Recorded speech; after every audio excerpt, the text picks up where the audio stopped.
YouTube চ্যানেলে আমরা তো মিলিয়ন মিলিয়ন শর্ট ভিউজ নিয়ে আসতে পারি ঠিকই, কিন্তু আসলে ওই শর্ট ভিউজ গুলো জায়গা মতো 4,000 ওয়াচ টাইম ঘন্টার ওইখানটায় পূরণ হয় না কিংবা যোগ হয় না।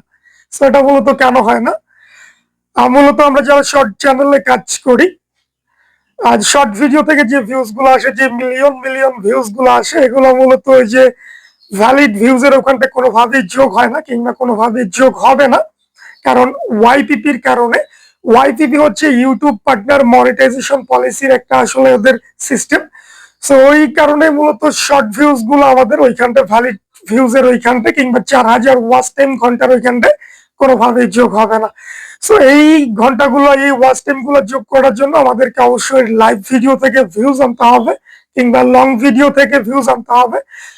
মনে করেন যে আমি যে অ্যাঙ্গেলে ভিডিও করছি, যেই রেসপেক্ট রেশিও থেকে ভিউ করছি, এরকম করে লং ভিডিও থেকে যে ভিউজ গুলো আসবে, আমার এই ভিডিও থেকে যে ভিউজ গুলো আসবে, ওইগুলা কিন্তু ঠিকই 4,000 ওয়াচ টাইম ঘন্টার ওইখানটা গিয়ে ঠিকই আসলে যোগ হয়ে যাবে, ঠিকই আসলে ফিল আপ হবে।